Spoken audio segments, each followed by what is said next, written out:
evening. Hello, how are you all? Thank you so much for being here, for being on the chat, on the call, not on the chat. I'm looking at the chat and talking. Okay, so yes, we have done a similar topic. I have spoken about hypno-parenting about a week ago, something like that. We had a great call, so many people on the call, and so many people who wanted more, so many people who wanted more information and to go further. So today is actually the last day of the daily series. So for those of you who have been following It's Your Life, we did 6 weeks. So we started on the 1st of April. We had a call every single night with amazing people who spoke to you about lots of things, about therapy, about tools, about techniques, about smiling, about laughing, about breathing, about yoga, about homeopathy. Amazing people who really shared with you their wisdom, their knowledge, and their time. Now, the last couple of days, the people are going outside again, so I decided to continue this series, but on a weekly basis. So we're continuing because I've had really raving feedback and many people who really liked what they're hearing, what they're listening to. And so we will continue now on a weekly basis. Now, for those of you who have no idea what I'm talking about because it's your first time on this call, you can go to my website, MINDYOURPOWER.org. It's Your Life, all speakers, and you can listen to all the replays. And I assure you, there are really amazing speakers and amazing topics within the amongst them. So, for those of you who don't know me, my name is Mona Abdurrahim Santel, and I am the owner of Mind Your Power. And this series is exactly about your power. It's about taking back charge and control over your emotions, your habits, your behaviors, you know, being in control of how you feel and not allowing things that happen in the outside world affect how you actually live your life. This is why this series is called It's Your Life. So own it, take care of it, take care of yourself. And every single one of these topics has other ideas, different ideas, and a different way of bringing to you a little bit that feeling of well-being and love closer. And yeah. So today I have decided to do a talk myself. So usually I have a speaker. Today I'm talking myself again. And this topic of hypno-parenting is a topic that is very, very dear to my heart. So a little bit of a background, I have a psychology background and a hypnotherapy background, NLP and many more. But where I really focus on is hypnotherapy because it is so fast and it is so effective. Now, when I work with people, and especially adults, with traumas in their lives, behaviors that they want to change, habits that they want to get rid of, I would say about 90 or more, between 90 and 95% of my clients go back to the source of their problem, which is between the age of 0 and 5 or 6. Even before 0, even in their mother's womb. So I know, and everybody who works with hypnotherapy knows that the effects of the environment, of parents, of teachers, of friends, of people on children in these first couple of years is immense. So this is why I decided about 4 or 5 years ago to develop a program that I called Hypno-Parenting. Now, people say hypnosis, wow, it's scary. Well, it's not scary at all. However, it is important for parents to know that they are hypnotizing their child every single day with how they behave, what they say, how their body language is, yeah? So what they give to the children.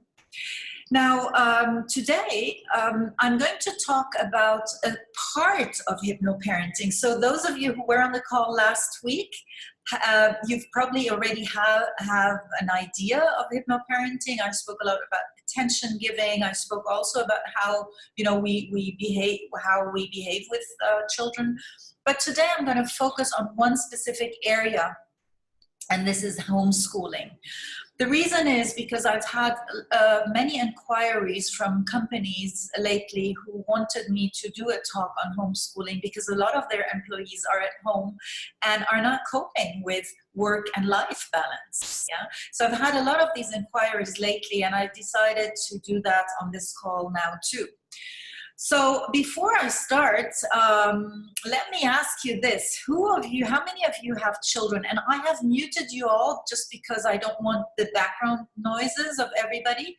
But please do use the chat, and I would love your interaction. I would love you to write into the chat box, what is it that you feel right now at the moment? How is that situation affecting you? Do you have children?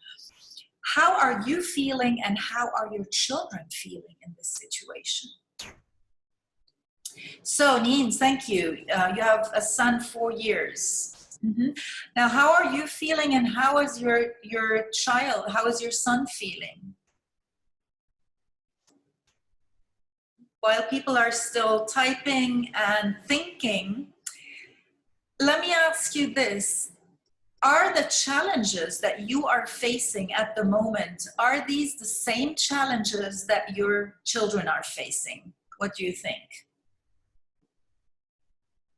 Who am I saying it's affecting my child more? He feels happy to be home, but unsure about what's happening around.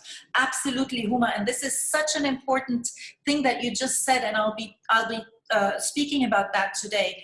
He's unsure about what's happening. He doesn't understand that. But we know from hypnoparenting, and for those of you who have attended the last one, you know that that children feel. Children still have that sixth sense that we as adults forget and don't have anymore so much. So children sense and know exactly that something is wrong, even if you don't tell them. Thank you for the comment. Diane, I can see problems around me. Yes, what kind of problems, Diane? Is it, are there problems around homeschooling? Yeah? Okay, he's a happy child, loves to study, but I fear that my demanding work and the overload of studies and me wanting to finish it like any task, I feel he will develop dislike to studying. Exactly, perfect. And that's, Neen, thank you also for that comment. And that's exactly that, because the work demands that are there will also affect you stress-wise. And again, this reflects on children, as we know. Yeah, sensing our stresses. Yep, absolutely. So let me go, and I have prepared a couple of slides for you today, so I will share them now so that we know what we are talking about. Everyone, there we go. Okay, so perfect. So let me start, creative homeschooling, because we need to be a little bit creative here. We need to see things a little bit differently. Now, when we talk about, you spoke about stress, you spoke about overwhelmed, yeah, children cannot cope with this new strategy. Again, the word new, Diane, you said new strategy, etc. What is happening actually at the moment? And the thing is, we are going through,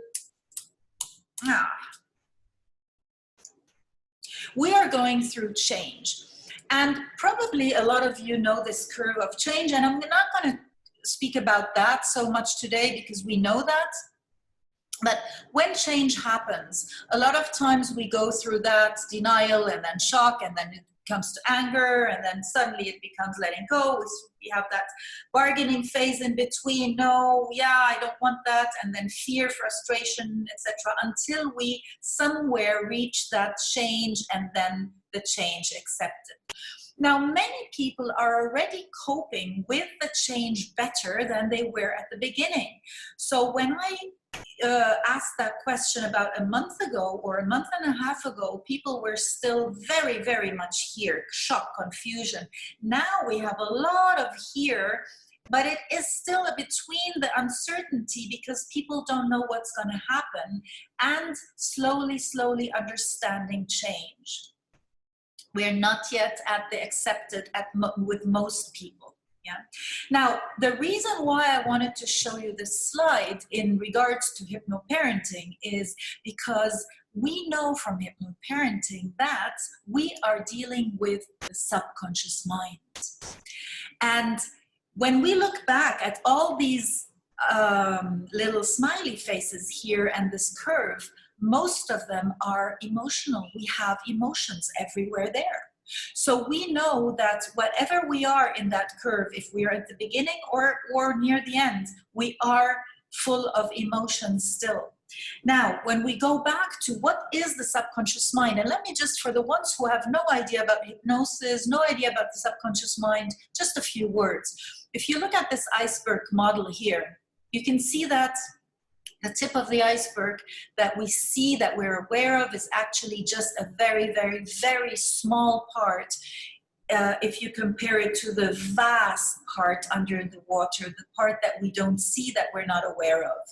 Now, the upper part is the conscious mind, and that's where we think, where we have our thoughts, where we analyze, and when we actually think, rationalize the things that are happening.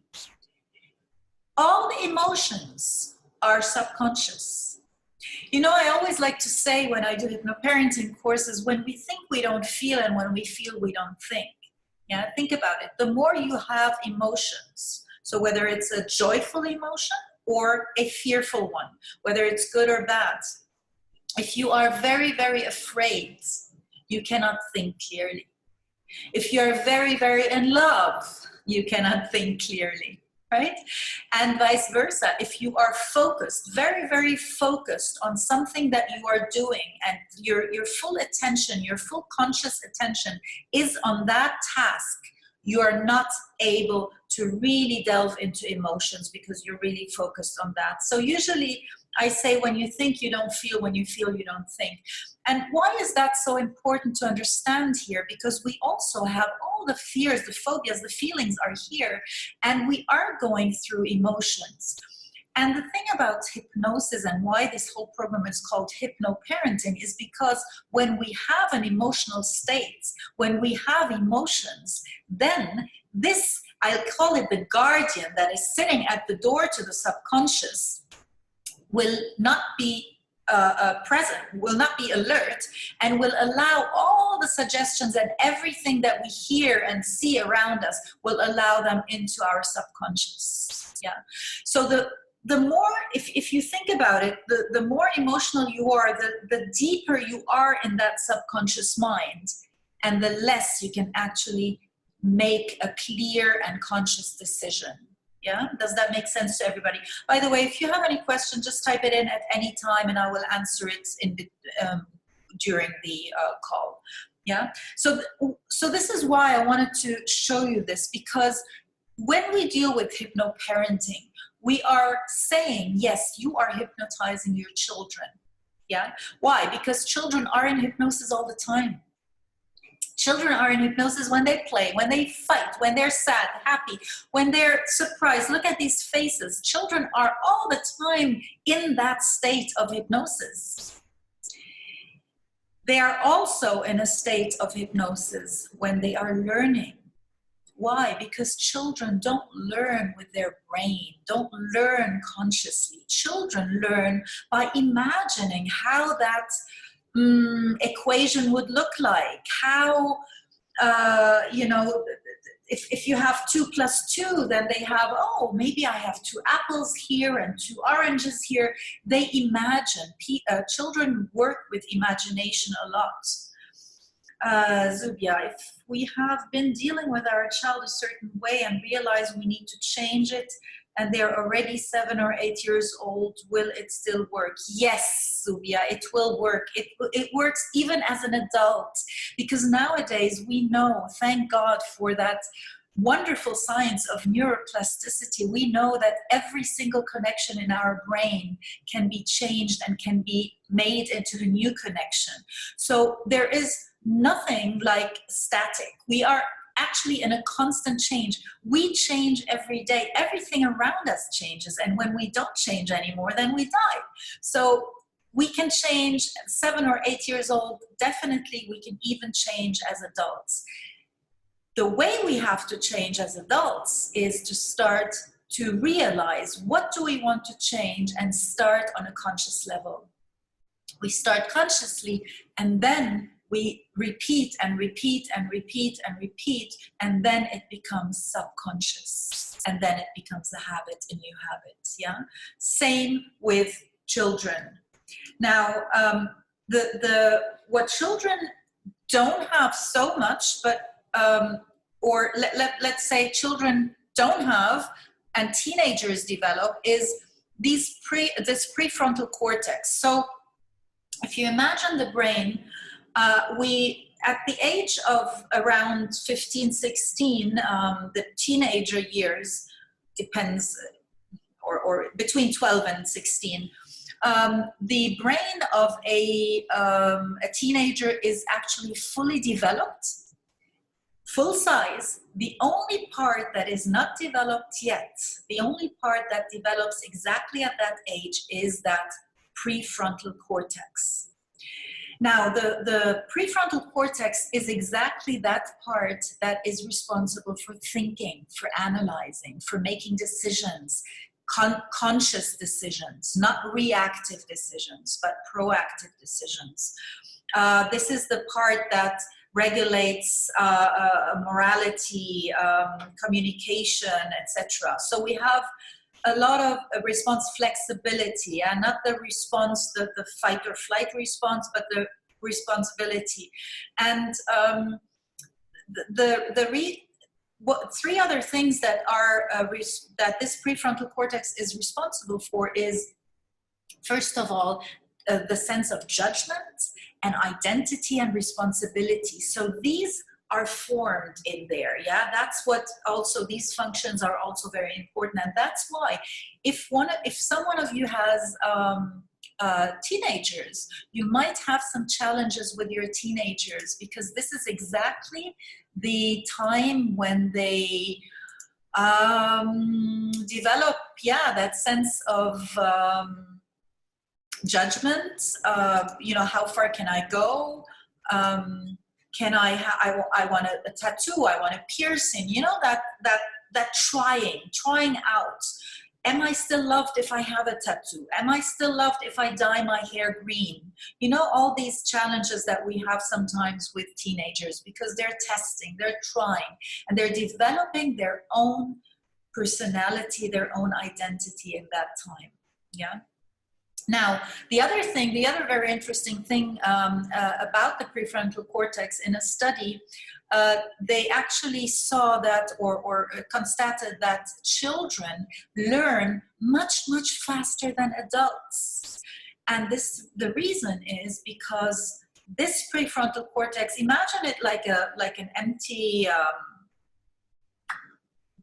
sponge, right? Taking in information.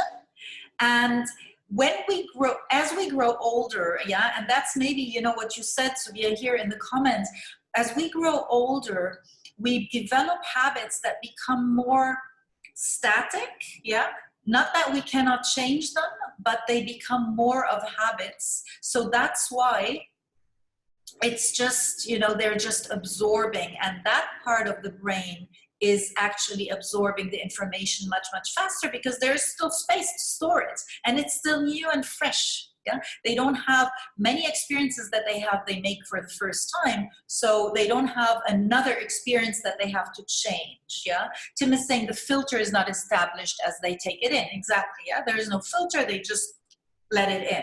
Yeah, and talking about filters, Tim, thank you for that, because that was the segue to my next slide here. We have, this is a very known model of NLP, neuro-linguistic programming, which is basically how we communicate and how we perceive. Now, every single person perceives the same thing in a different way. If we look at that slide, we can see that there is an external event that happens, and that external event might now be we cannot go to school anymore. We have to stay at home. We have homeschooling now. This is a fact. This is an external event. We cannot change anything about it. Now, every single person will see, feel, hear, touch, smell, taste this external event in a different way. So our senses are our pathways to the outside world. And our senses will take in something that we see, something that we hear, maybe something that we feel, or even children that we sense, that sixth sense, yeah? And then this information that comes into our mind will be filtered through our mind. The filters are our values, our beliefs. Maybe if you have young children, beliefs are not set in stone yet. Also our education, our culture, our religion, the upbringing, yeah, how I handle everything at home. Also, one of the filters is our past experiences. So if I have already experienced something that is similar, of course, that experience will be filtered through that filter. Oh, I know that. And it will have another meaning than someone who's experiencing it for the first time. Also, our future plans are affected. So again, if I had plans of what I wanted to do now, this month and next month, and then something like this happens, of course, they will be disrupted. So yes, it will also affect me. Yeah. So based on all of these filters, I will form an internal representation of that event. Now, I can guarantee you that every single one of you, every single one of us sitting here will have a different internal representation of that same event. And when you are in a family, even if you have, let's say, 4 children, same parents, same environment, same culture, same religion, same upbringing, still they have different experiences. So no one in your family will experience the same situation in the same way. And that's why I asked you at the beginning, what are your challenges at the moment? What are you feeling? And what are your children feeling? Yeah. Even if you think they are the same thing, they might be. Yeah. It might really be that you're experiencing something the same way, but it might be totally different. Now, based on the values, based on the filters, our representation will be a different one. But now is the point, based on our representation, we will have a different state of mind. And based on that state of mind, we will behave in a different way. And that behavior will be again exposed to the outside world, and people around you will see that. Now, let me give you an example. You have a child who has who doesn't have any friends at school, who's maybe being bullied. Now for him, what's happening now is heaven. He can stay at home. He doesn't need to see all these other children bullying him. So he will feel absolutely ecstatic at home. Yeah. So his internal representation of the situation that is right now will be, wow, great. I have mommy and daddy and I have my safe space and I don't need to go there, and perfect. So his state of mind will be a happy one. His physiology will be maybe smiling, laughing, will be going more out of himself more than he was before. His behavior will be a happy one and a positive one. And this is what the parents will see. Now, let's say his brother, who's in the same household, is a very, very social young boy, and he has so many friends, and he wants to see his friends, and you keep telling him, sorry, but we're not allowed to. You cannot go and see them. So he might be really miserable. Yeah, his state of mind is sad or maybe even angry. Yeah, and he might even react with a little bit of aggression. Yeah, whatever it is. So just to give you an example that the same household and the same situation can affect each person in a totally different way. Yeah, and this is what's happening right now. This is what is happening. Now, We cannot change the external event. We cannot change what's happening. It is also difficult if we want to go back to values, beliefs, old programs that are inside of us. It is possible. I'm not saying it's not possible, but it takes a little bit of time. Now, I would like to today point out a couple of filters that we can actually work on right now and that will help our children and ourselves. Mike is saying, same with my son, 12 years. He is missing physical school and friends. Yes, so a lot of them are missing that. Diane is saying there is worse, there is cyberbullying. Yes, there is that too. So again, that's another scenario, yeah? So as I said, each scenario and each person has a totally different reaction and perception of what is happening. So, I mean, right here, you know, we could see that there's so many different scenarios that can happen.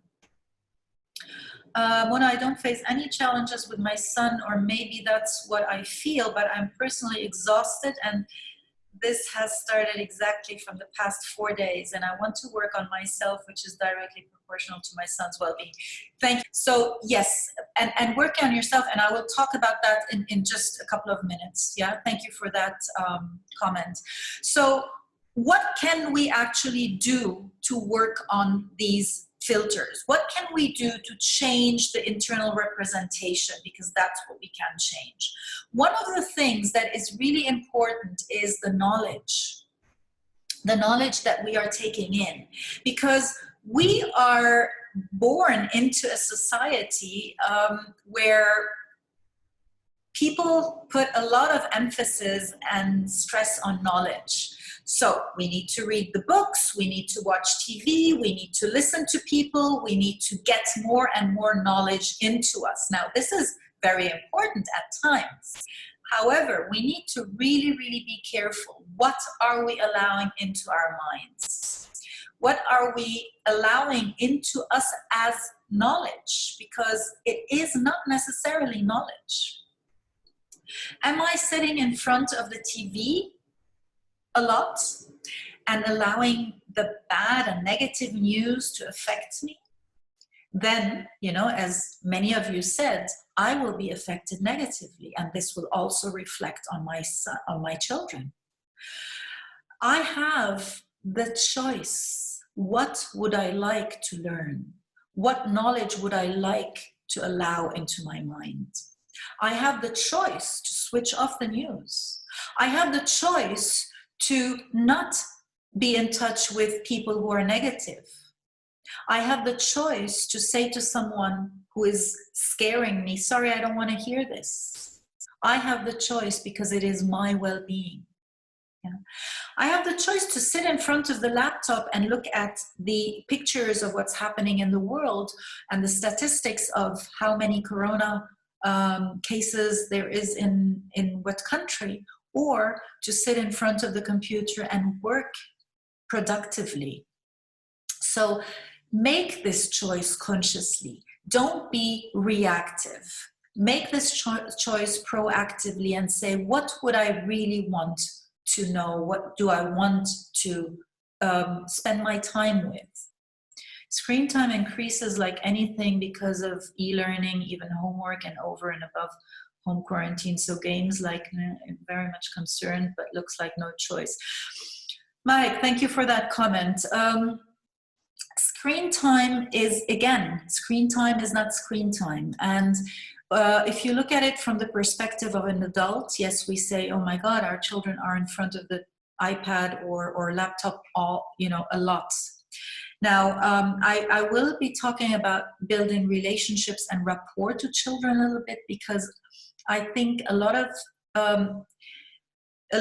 some children, teenagers, they are in front of their screens because there are two things. There is, on one hand, they want to see their friends. On one hand, this is their social contact platform at the moment.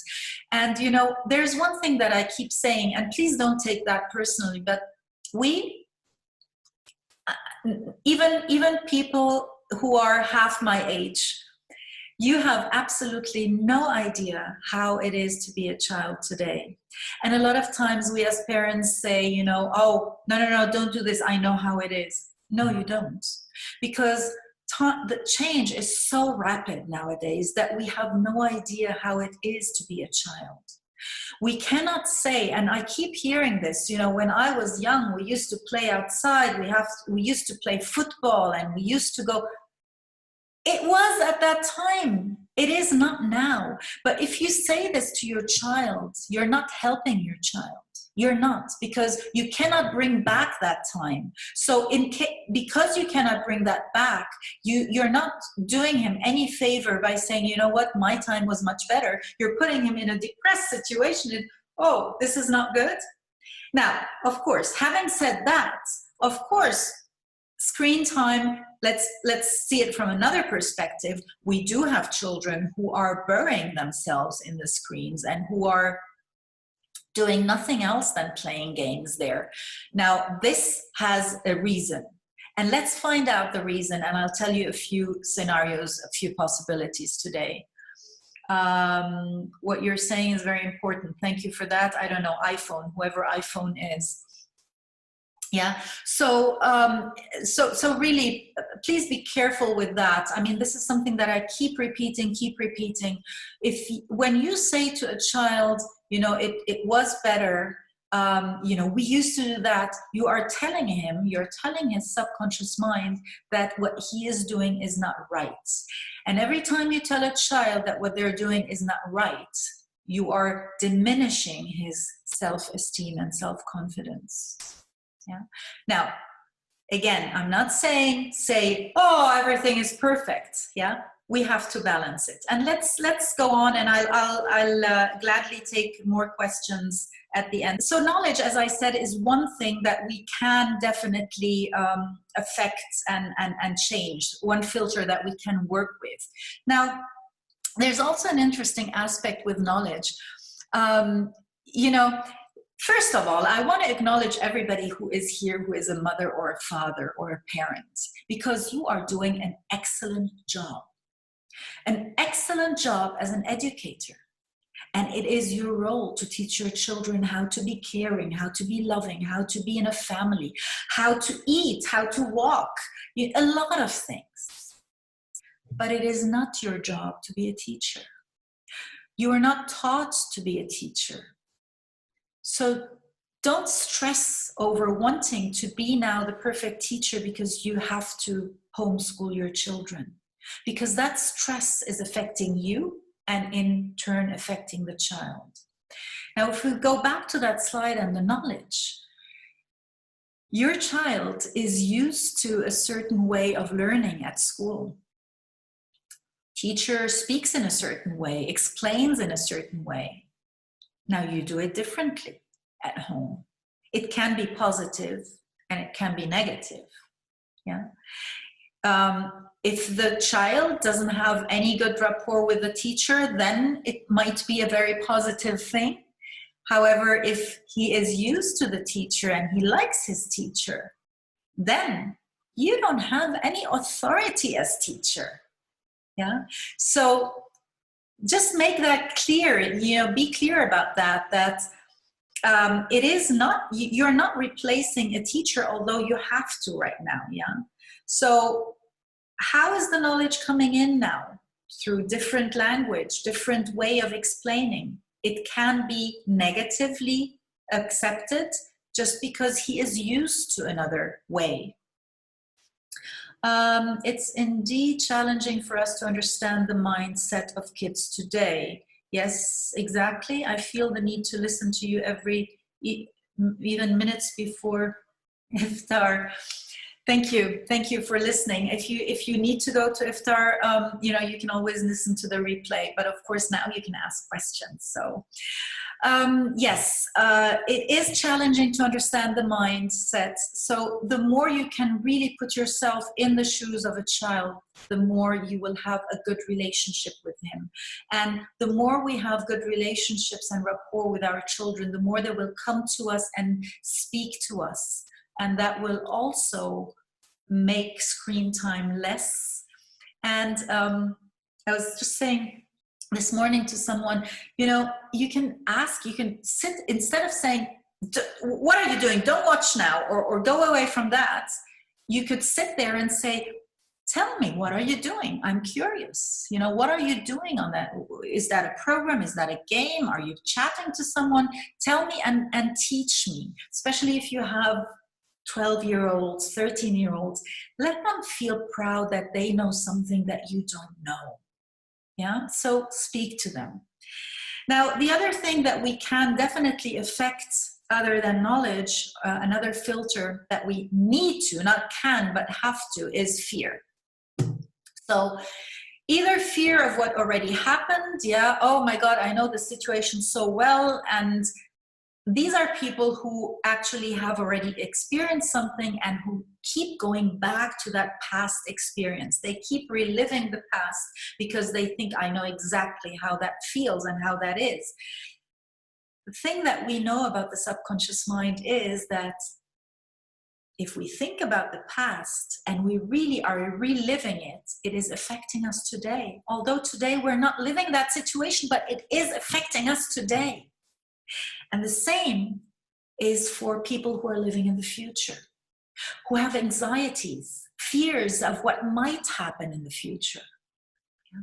So whether you are living in the past or whether you're living in the future, make it a routine to get yourself back and say, I am here right now. There are so many programs out there of mindfulnness, of yoga, of meditation, of hypnosis, whatever you feel is yours, whatever resonates with you.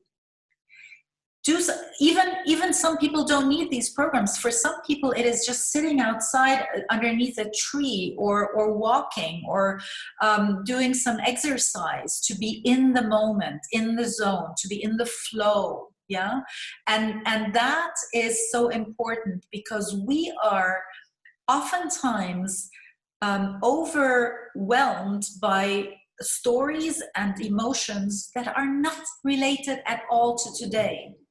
Yeah. So if you think of, oh my God, now I lost my job, and you think of the anger that you had because you lost your job, or you're thinking, what if I lose my job? It is affecting you today. So these are really things that we need to take care of. Whatever you choose to do, do something that will bring you back into the now. Yeah, it's really, there are so many things out there, because if you don't, then you will have that typical stress. So what is stress? We spoke about that so many times, but I will repeat it for those who have not attended any of my calls. Stress is a actually very good response and useful response of the body in certain times. When we release, or when our body releases stress hormones, we go into the so-called fight or flight mode that we need so urgently when we are in an emergency situation. So if you have someone attack you, a lion attack you, I know we don't have lions here, but we go into that fight or flight mode.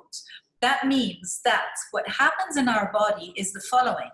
Our stress hormones are released, our heart pumps faster and pumps the oxygenated blood into the organs or the muscles that we need to fight or to flee. And this is important, because then we have strength that we don't have in a normal, usual state of mind. So when we go into that fight or flight mode, we have all fidgety hands and legs and sweaty hands, because we have oxygenated blood pumped into our arms and into our legs, because this is what we need to fight or to run. Now, what happens in our other systems is that they will be deprived from oxygenated blood. So let's say you have about 5 liters of blood and most of it goes to your arms and legs. Of course, the other systems will be deprived. And this is why, for example, a lot of people have digestive problems when they have a lot of stress, because the digestive system is not part of any emergency situation. We don't need it. And our body is a perfect mechanism, a perfect programmed system that will know exactly what to do. By birth, we are created with a body that knows how to heal itself, a body that knows how to develop itself, and a body that knows that when I have a stressful situation, an emergency situation, let's shut off the digestion. We don't need it. Let's shut off the immune system. We don't need it. And there is one more part that we shut off, and this is the prefrontal cortex that I was talking about. Because in that moment of fight or flight, if I would start thinking and rationalizing, that lion would have already eaten me up. That's why our body, so perfectly designed, will shut that prefrontal cortex, that blood flow to that off, and I will not be able to think in that moment. And if you all think back to stressful moments when you sat in front of an exam in school or university and you had that bomb, that blank feeling, that is that stress coming up. A couple of questions here. I noticed I learned Minecraft from my 9-year-old son. yeah, we can learn a lot. And I will talk about that in a couple of minutes when I talk about some practices that you can do with homeschooling. I have noticed that when we inquire about what they do, in fact, they like to talk more about it and feel proud to explain this. Exactly. Yes, thank you for sharing that. Absolutely. Yeah, they feel proud because, you know, the thing is, usually it's parents know everything and they tell the children everything and you have to listen to me and I know. So when you reverse the roles and when you allow the child to actually explain things to you and you know, and even play stupid sometimes, you know, ask. Yes, they feel proud. So thank you for sharing, Farhan. Such a great insight, stress having an impact on digestive system, yes. And not only digestive system, Huma, you know, reproduction. Reproduction is not part of any fight or flight. So how many times do we hear of people who want to conceive, who want to get pregnant, and they don't? And as soon as they've adopted or, you know, they go on a vacation and there's no stress anymore, they don't think of getting pregnant anymore. Well, there they are, they're pregnant, yeah?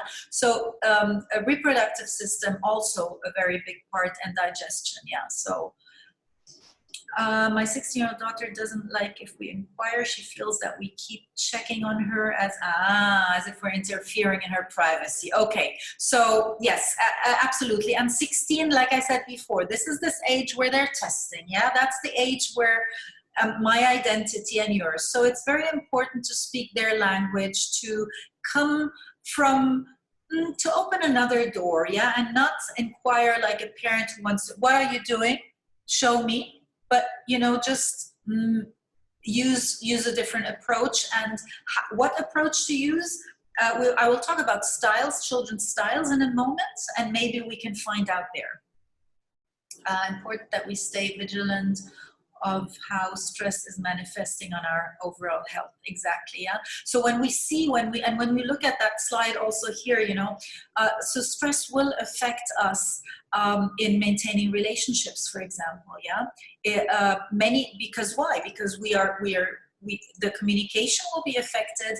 We tend to be either more aggressive or we retract more, so we don't have these relationships anymore. Learning and responding to things in school, or also memory and learning problems will be increased because that prefrontal cortex is not working. Lower tolerance, so you might have children fight more with each other or with you because of stress. Increases the stress hormones, the body will have the inability to fight infections, and like I said before, the immune system will go down, definitely. And also heart rate, blood pressure, etc. So you will have health problems there also. Yeah. Mahek, is there a way to inquire Okay, just a minute. Where can we watch this talk again? So the first link that you see is to register for the whole series. The second link that you see is my website, mindyourpower.org. It's your life, all speakers. You can watch the replays there, or you can watch them on YouTube.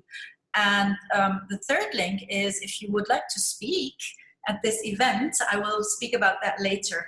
At the very bottom, I also put the link of my website where it says event registration on my website.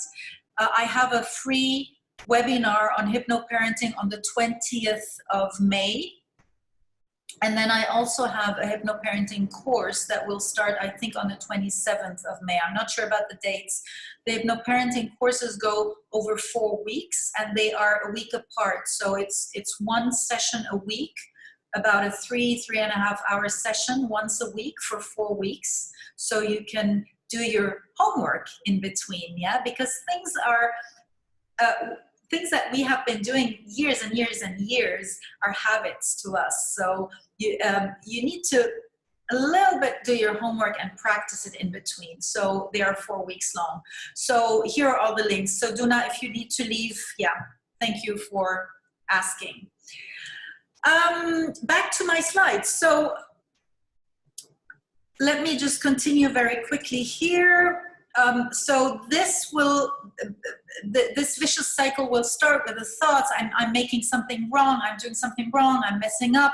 Then we will have emotions like sadness or even guilt, yeah? The emotions will turn into sensations in the body, weakness, butterflies, yeah, in the stomach, typical, because of course the blood is going away from your stomach, right, when we're stressed. And then it goes into the behavior, worrying or avoiding people, or even being aggressive. And because we're aggressive or avoid, it goes back to the thoughts, and this is the vicious cycle that we keep going into. So what do we do? What do we do if we want to decrease stress? We need to increase endorphins. Endorphins are increased in a very, very, very simple way. Breathe, smile, laugh. If you remember these 3 words, it's the easiest way to release endorphins. Now, endorphins are the happy hormones and the relaxing hormones in our body. And now the thing is this: if you don't know how to reduce your stress hormones, the only thing, if you don't know how to reduce the stress hormones, you can raise the endorphins, and they counterbalance all on their own. They will counterbalance, okay? So breathe, smile, laugh. Breathing. How many times are we like, think about the moments where you're stressed. How do you breathe? Yeah, how do you breathe? Very, very shallow and fast. So breathing is really important, to breathe slowly. Yeah, fast, exactly. Yeah, thank you. Yeah, so breathe slowly. The other thing is smile. Smile and laugh. So there are, I cannot play it because it is, the tone is not very good, but there are 2 really, really good videos. If you go on YouTube and you just search Coca-Cola laughter, he goes into a subway and just stands there, and you can see that everybody is sitting like this, and then suddenly he starts laughing.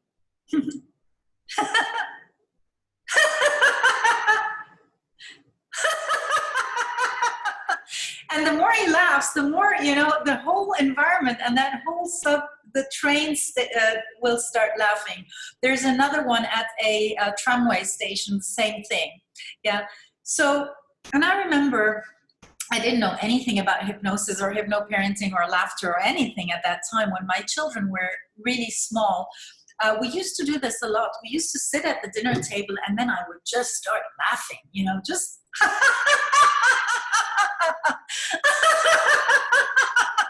just out of the blue. And the whole atmosphere, the whole environment in the house was just so relaxed, and they would just laugh. So laughing, smiling really releases endorphins. Look in the mirror and look at yourself. Look at your face. Are you smiling? Now, this is also very important because the way your body language is in front of your children will affect your children immensely. Yeah. So look at yourself before saying to your child something. Yeah. The other thing is that you can do, so laughing and smiling. And then the other thing is focus on the positives. We focus way, way, way too much on negative things in life. And there are so many positive things. For every situation we are in, every single situation you're in, there's positives and negatives. There is nothing in life where you can only find negatives. So, you know, you can sit there with your child and talk about what are the advantages of homeschooling, for example. Yeah. We used to have to get up at 6:30 to catch the bus at 7.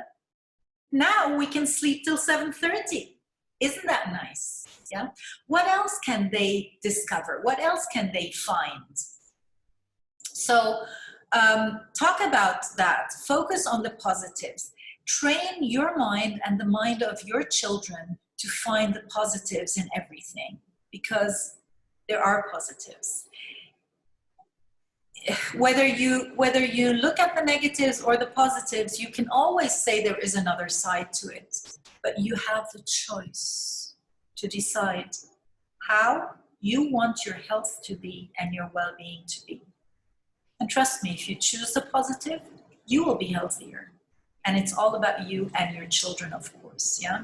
You can also, at the end of the day, just before they go to sleep, and that's really important to do that before they sleep, because the last thoughts will sink into the subconscious mind, you know, ask them, so what happened today? What was really nice today?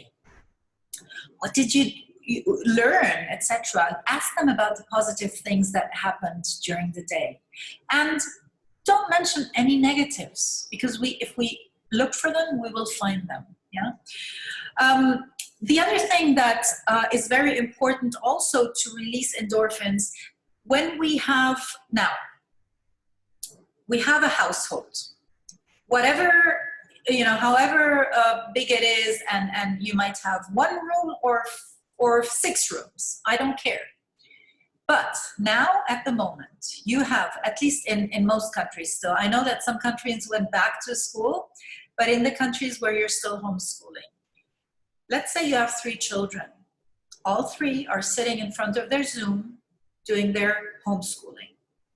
Father is working from home. Mother is working from home.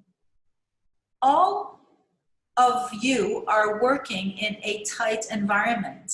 Now, you need to make that environment a nice one for you, a comfortable one to work. Yeah. So there's a study environment, there was a work environment. If you don't have the space, maybe you can time it, maybe you can plan it. Yeah. Don't let the father be stressed because the son is jumping around and he's on an urgent meeting, work meeting. Or the other way around, the father is doing something and the child has to focus on homework or his teacher telling him something. So very, very important. And you can even, you know, choose spaces in your bedroom or somewhere. Just make a little space that is specifically for you or for me, so that we can work effectively and relaxed. So work environment, very, very important. Don't forget, we have school, work, and home in one space now. Everything that was separated in 3 different buildings is in one building now. So plan well. Everybody who is working knows this urgent, important grid. Now do it for your home. Do it for everything at home. What is important? What do I want to do? What is not important? What do I not want to do? And involve, when you do your plan, your daily schedule, involve the children.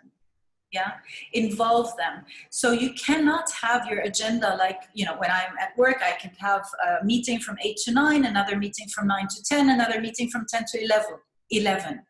You can't have that at home. Yeah, so plan your day accordingly. Plan to have 8 to 9 meeting, and then 9 to 10 I have 1 hour breakfast with the kids, and then 9 to 10 I have another meeting. Yeah.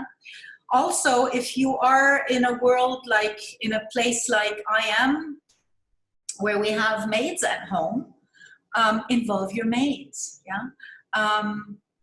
She cannot clean the room when I am on a call, for example, yeah? So involve everybody who is in that same household, really important.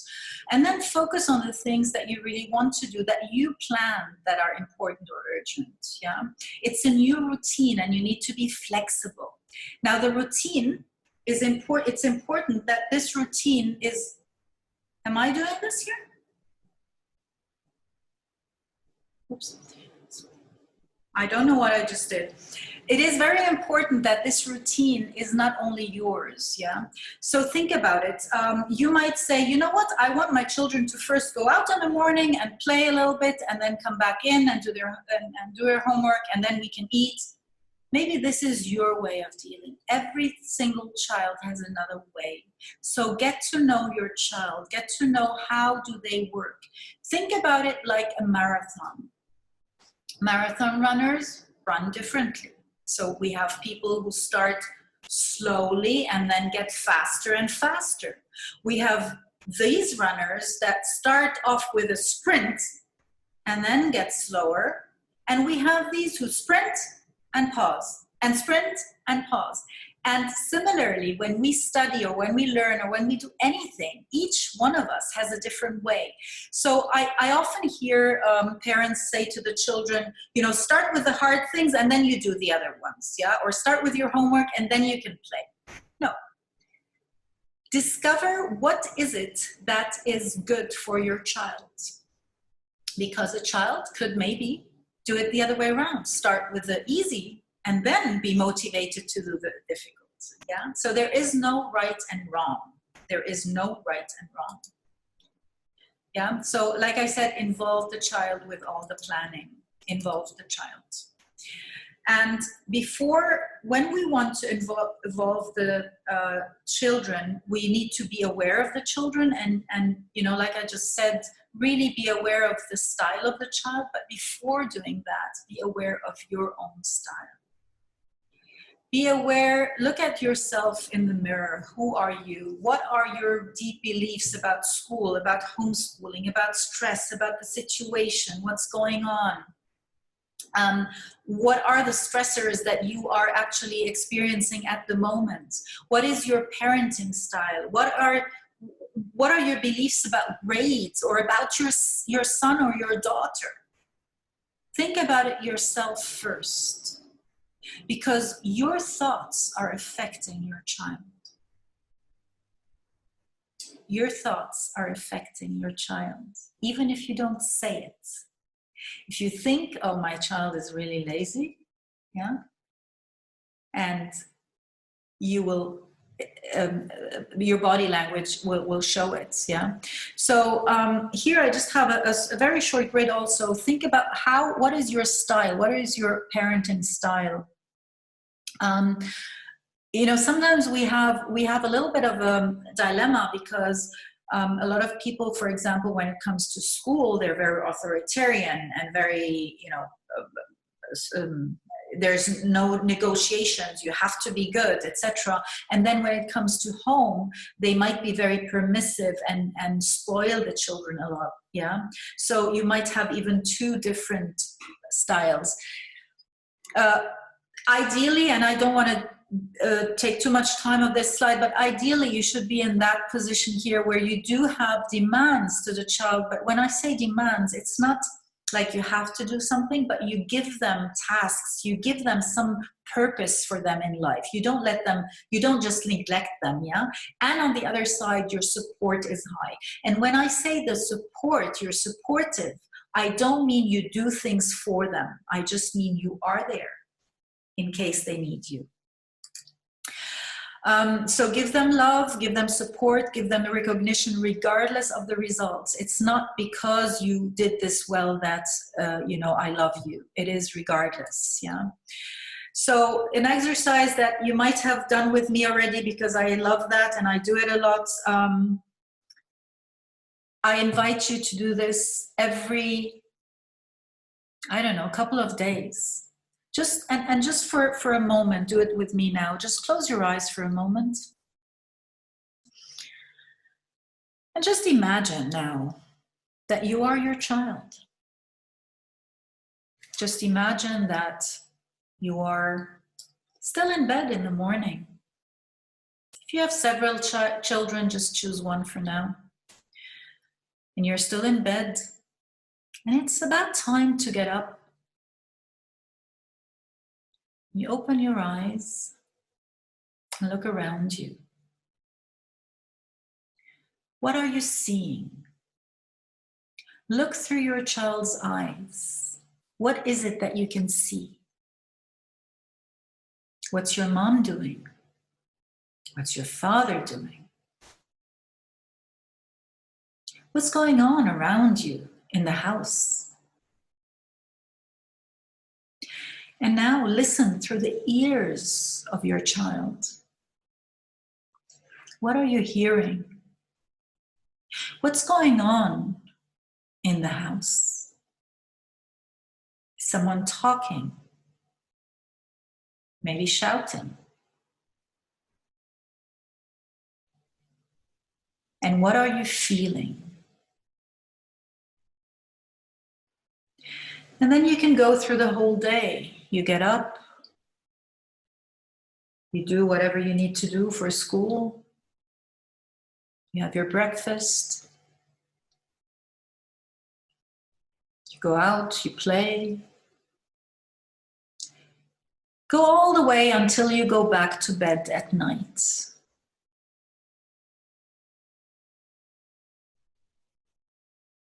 And you can open your eyes again now.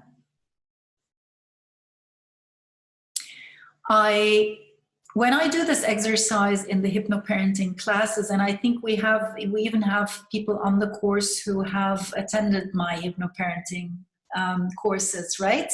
So you have done that with me, and this is always, a really powerful exercise. Seeing and hearing things that you are maybe not aware of. So I really invite you to do that every once in a while, to really realize, how do they see you? What's going on in the house? Maybe there is a lot of shouting. Maybe there is a lot of just loud noise. It doesn't need to be fighting or arguing. It can just be loud. What is that child, especially if it's a small child, what is that child experiencing? And don't forget, small children sometimes don't understand what's happening, but they hear the loud voices and they will feel. So very, very nice exercise that I really invite you to do more of, because at the end of the day, children don't do what you say, they do what you do. So you can tell them so many times, don't shout. But if you are shouting, they will shout. You can tell them, don't be on your phone all day long. Why are you all day long on your phone? And that's what we do. How many parents do we see holding the phone day and night and then telling our children no screen time? Doesn't work. Remove labels also. So by doing that exercise, you will notice and you will realize, by doing the self-awareness, you will realize, am I putting a label on my child? Am I, even if you don't say it, do I think that my son is really, really lazy? If you think it, he will notice it, because you will behave in that way. And what are you saying to him? His subconscious mind, don't forget what we said at the beginning, the subconscious mind is absorbing emotions also, not only words. So if I think, oh my God, he's so lazy, he doesn't do anything, that's exactly the suggestion that's coming in. And he will grow up with the belief that he is lazy. And guess what? He will be lazy. Why? Because this is his new identity. So be careful about the labels that you put on your children and remove them. Best thing that you can do is always telling your child he is okay. Even if you want the children to change, tell them that they are okay. Because as soon as you say you are okay the way you are, you can tell them to change a behavior or something that they did, but never tell them that they need to change. As soon as you tell them they're okay the way they are, this will boost their confidence, and this will make them believe in themselves. When they believe in themselves, they'll be able to achieve more, whether it's homework or the other things in life. Yeah. So limiting beliefs are exactly what happens also to elephants. Elephants, when they are very young, they're tied to a pole or something, and so that they cannot go away. And that elephant will grow up, and even an adult elephant, when you tie him like here to something, he will not move. Although this elephant would probably very easily be able to just, tear that pole down or a whole house down, but they will not move. Why? Because they have that limiting belief. They know, they have been taught as a young baby that I cannot go further. So don't tie your children into beliefs that you make up, that you actually define. Because whether you think you can or you think you can't, you're right in both ways. Yeah, and that's what the child grows up with. Whether you say to them, no, you don't understand that, or you say, no, you can, they will grow up with that belief and develop themselves. Yeah. Now here is back to what we said at the beginning, and one thing that I keep repeating and repeating and repeating and repeating. Once you know yourself and once you know what you are, the most important thing is, I always say, be selfish. And then people say, no, but I have to do everything for my children. No, you don't. By doing things for yourself, you are doing things for your children. By doing things that make you feel good, think about it. Do you like to be around people who are positive? Just give me a thumbs up or down. Yeah? Oh, most of you have your videos. Okay, here I can see some. Yeah. So we all like to be around people who are positive. Do we like to be around people who are negative? Someone who's always moaning and someone who's always in a bad mood and negative. We tend to go away from them, right? And that's exactly what children do. So if you are in a bad mood, if you are sad, not only angry or in a bad mood, even if you are sad or worried, your child does not want to be close to you because they will sense that worry. And a small child doesn't know and cannot explain that worry. He doesn't know how to deal and how to cope with that. So they will pull themselves away from you. So back to that question that we had earlier, yeah, if you are, especially with teenagers, do something. All children and teenagers, definitely, all children love it when their parents are happy. I haven't seen any child or worked with any family where children don't like to see their parents happy. Yeah. So be selfish. Work on something that is good for you. Do things that are nice for you. And then you can give. You cannot give what you don't have. You cannot give love if you don't have it. You cannot give strength if you don't have it. If you fly a lot, most of the time you've heard that, if the oxygen masks fall down, just take yours first and then attend to children. Why? Because you need to have the strength first. So for every single mother out there, and especially mothers, because I hear this from mothers more than fathers, if you say, well, ever since I'm a mother, I do everything for my children, turn this around. Turn this around. Start doing things for yourself. Yeah. And you'll see that your children will come closer to you and they will be happier. Yeah.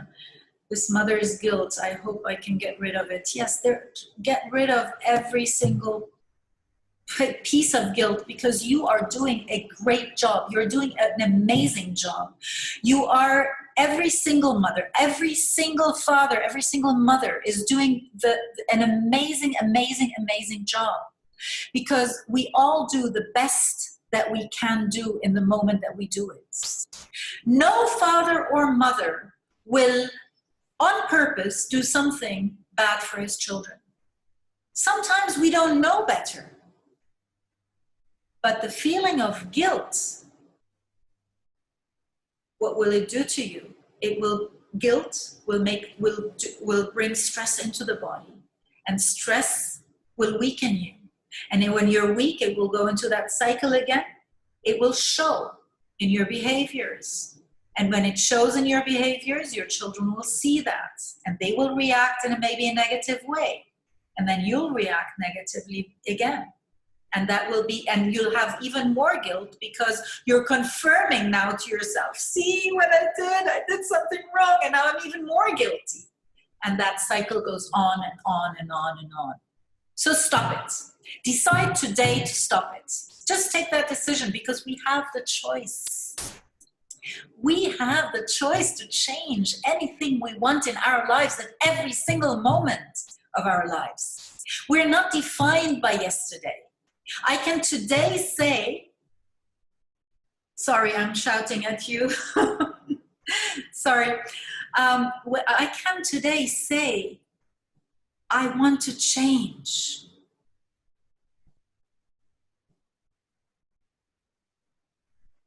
Jim, did I scare you? Yeah. So yes, just take that decision, make that for yourself. Yeah. Because like I said, they copy you and they see from you, they learn from your body language, not from what you say to them. Yeah. So remember, children like to be around positive people. They don't know how to deal with a stressed or overwhelmed parent.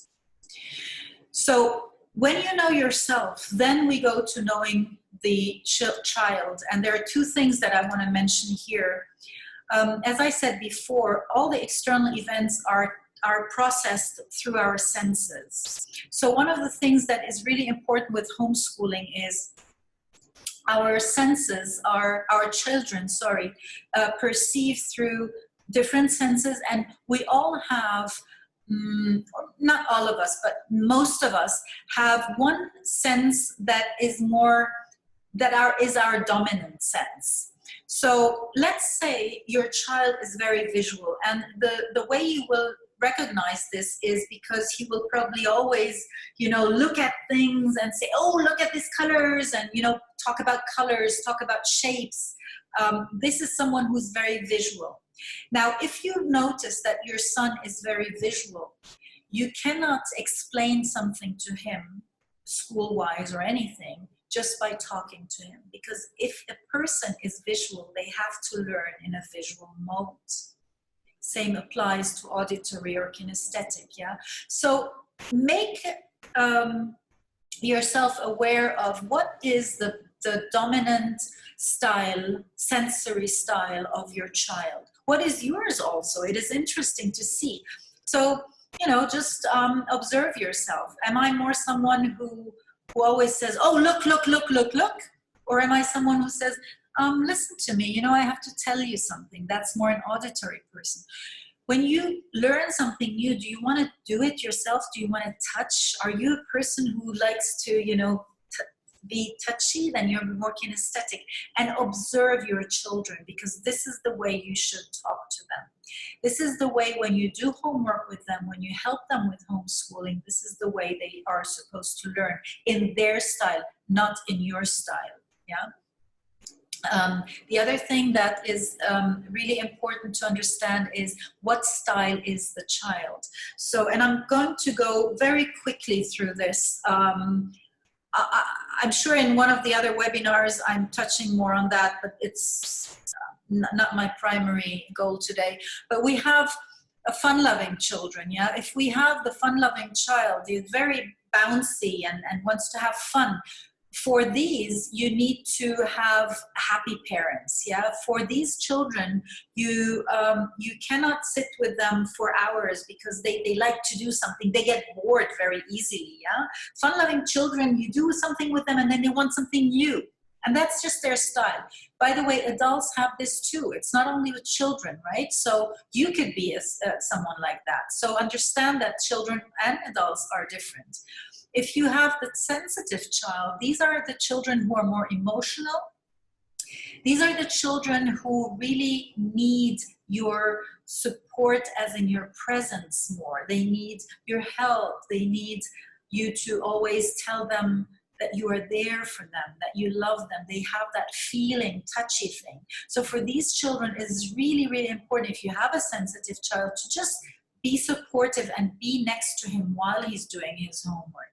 Also for these children, very important to maybe have dinners together. Yeah, they love family connections, etc. For the determined child, they're very active. They want one thing and they want to do it, and they want results. You know, they just want to, okay, let's do this. I want to finish the homework and then I want to go play. Yeah.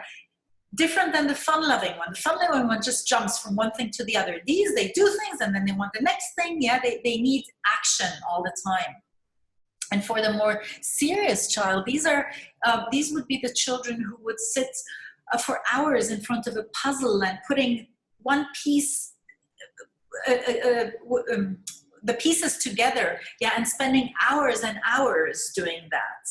Yeah, so understand your child, because you need to speak to your child in his style, not in yours. So if you have a more serious child who is very intellectual and who likes to sit with his homework for maybe 45 minutes where someone else could do it in 15, let him do it, because this is how he processes. This is how his brain processes.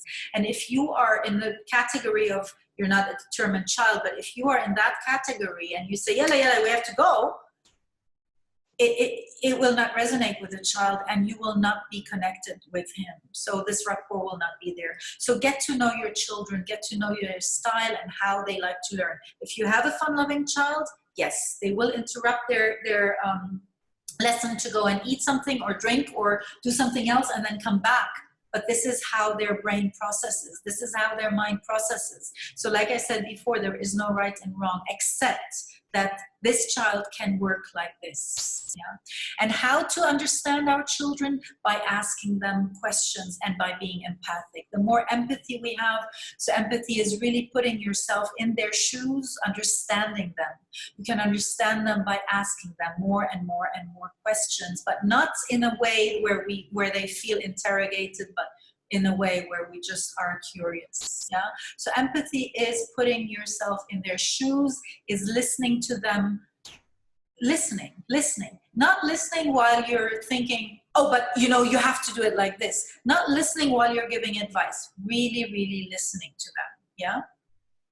And, sorry, I'm going a little bit fast now because I went way over time. I hope everybody is still okay with about 10 minutes. Is everybody okay?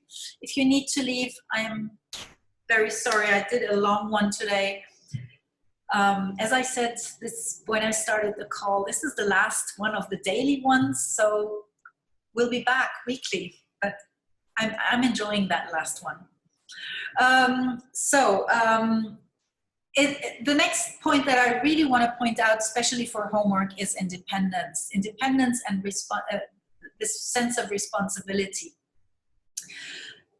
If you are a mother, let them do their own trial and error. Let them stand up and fall and stand up and fall.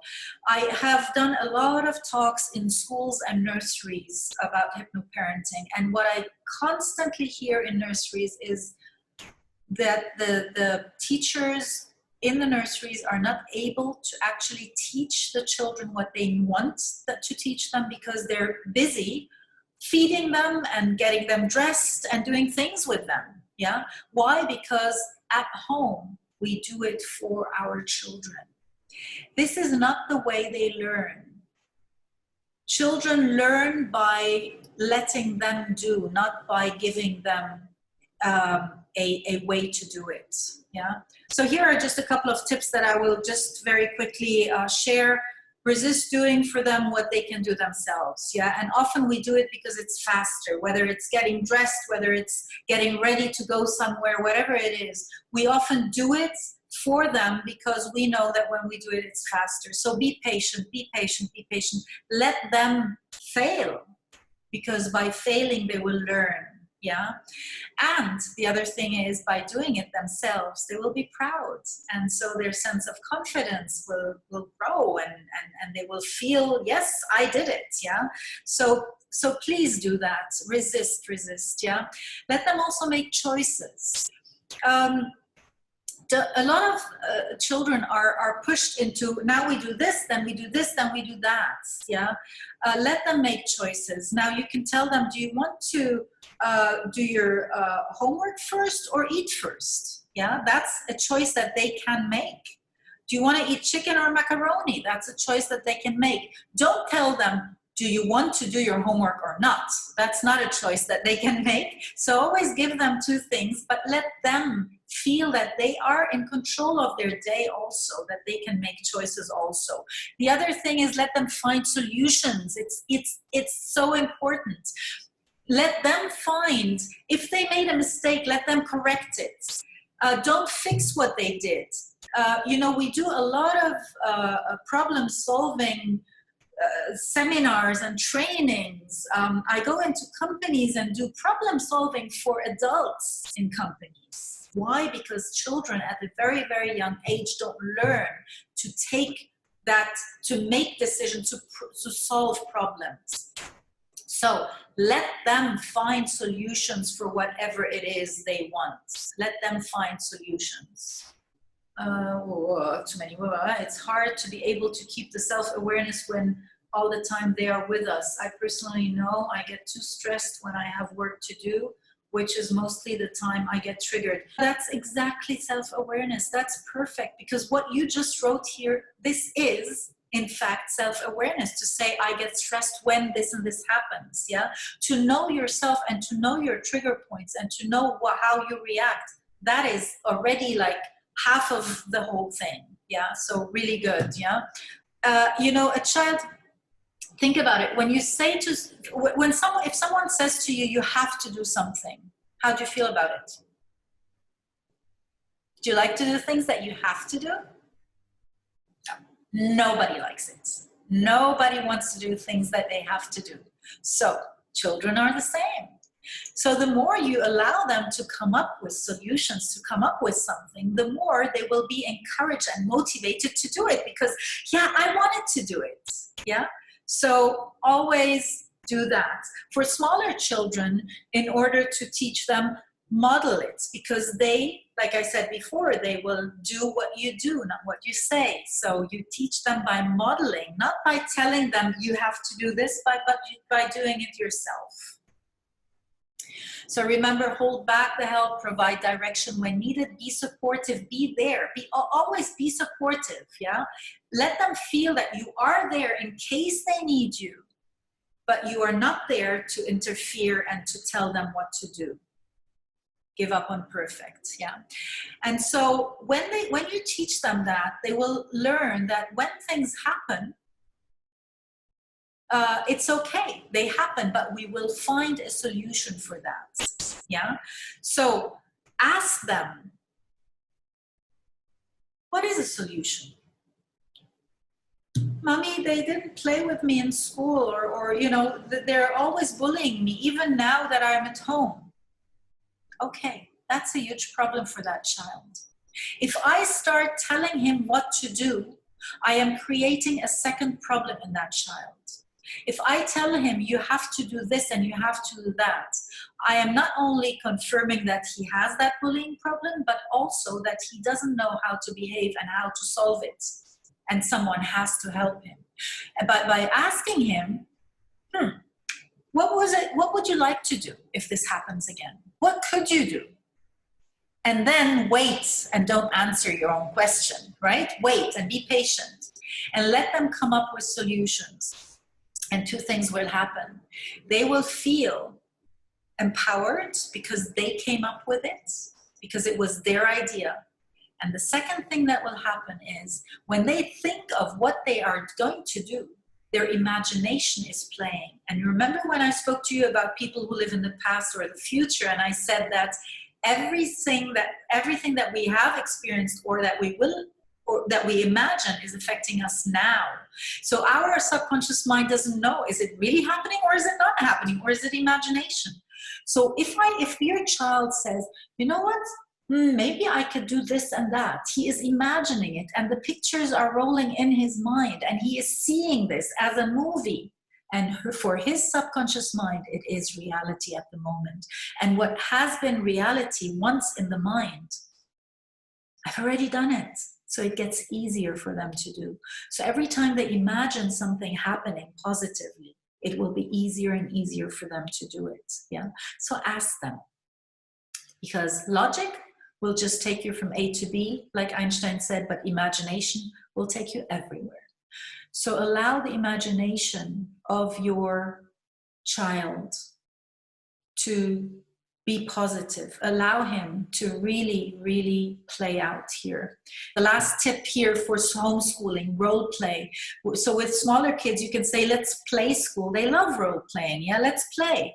And let's play, we're going to school. For older kids, let them explain to you what they're learning.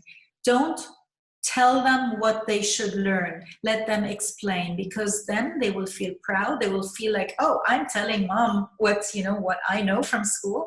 And the other thing is, we know that explaining is the highest form of learning, right? When we explain ourselves, then we know that we've really gotten the information, right? And it's fun. So we reverse roles, yeah? Say, okay, now you teach me what you have to do, instead of saying, okay, let me go through this and teach you and tell you, because then I'm telling him, you don't know, yeah? So in total and in conclusion, what I want to say is, stretch yourself out of your comfort zone. Do things that are new to you. Try out, or I don't want to say try, but do things that we just spoke about, and start them now. Start new habits with your children, yeah?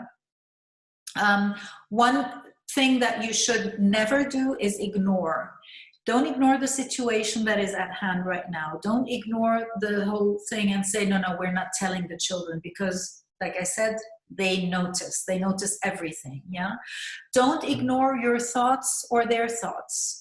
Don't ignore their feelings or your feelings. Don't ignore family members, and don't ignore friends. Don't ignore this whole situation, yeah? But by ignoring, we're telling them we're afraid of it. By speaking about it, by showing it, we are teaching them that things do happen. Yes, coronavirus is there. Lockdown is there. Homeschooling is there. We cannot go out. We have to wear a mask. It's all happening. But there is a solution for it. Yeah. So by showing them that things do happen, but we find solutions, they will be much easier to face, or they will be able to cope much easier with any challenges they will face in life later on. And now, just at the end, some linguistics. Avoid, when you do homework with them, avoid the word but. Yeah, don't tell them, everything was really good. You did this well and this well, but you didn't do that. As soon as I use the word but, I'm eliminating everything I said before. Yeah, it's not a nice word to use. The other word is try. Yeah. If I'll ask you now, all of you, to try to stand up. Try to stand up. Yeah. Tim, you are actually standing. I said try. I didn't say stand. I said try to stand up. Yeah. So the word try is actually like, yeah, but it already implies that we might fail. So don't tell a child, try to do that. Yeah. No, we do it or we don't do it. The other word that I really want to point out is, okay, this was not bad. Our mind does not know the negatives. So the word not is not perceived as an image in our mind, but we only hear bad. So if I say to you, that's not bad, I'm actually telling you that's bad. So say that's good and don't say that's bad. Not bad, sorry. Yeah. Also avoid the can't, I cannot, or I would have, should have, could have. These are not really positive words to use. So use positive language, be proactive, and think like a child. Use imagination that the child understands. So go back into your own child in you. Go back and be a child and speak the language of children. Don't tell children, I was like, I'm an adult and I understand better. No, go to their worlds, because in their world, if we could all see the world through the eyes of a child, we would see the magic in everything. And now, that's the end of my presentation for today. I'm very sorry I went way over time, but I enjoyed it with you. And now do your action plan, because we spoke about so many things. So now that it's still fresh, go back and sit down and just say, what is it that I really want to start doing? And maybe it's one thing or two things only, but start doing them. If you don't do an action plan for yourself, if you don't start doing these things, you will forget them again. And then next time you're on the call, you'll say, oh yes, Mona said that last time already and I didn't do that, yeah? So do your action plan, do something. You can register for my next Hypno-Parenting webinar that is free on the 20th of May at 7 o'clock Dubai time. Just go to my website, and I put the, did I put that here? Or was that the other one? Just go to MindYourPower.org, and in the top, in the very top, you see somewhere it says event registration. You can go on there and you can see all the events, and just register for that event. You will get the Zoom link by email when you register. It's free. And please share with all your parents, friends. Please share that. Thank you so much for listening in today, for being again with me. I know some of you were on the Hypno-Parenting calls over and over again. I can see we have a few Hypno-Parenting coaches here. By the way, if you are a therapist and you would like to add Hypno-Parenting to your practice, then I also have a course on that same link. If you go there to events, I also have a Hypno-Parenting coach training for therapists, also end of the month, I think. So, and for parents, sorry, I also have a course starting, I think, on the 27th. So again, thank you everybody for listening. Thank you for being here. And how do I say it? And thank yourself for doing this for yourself, for your children, because be selfish, remember?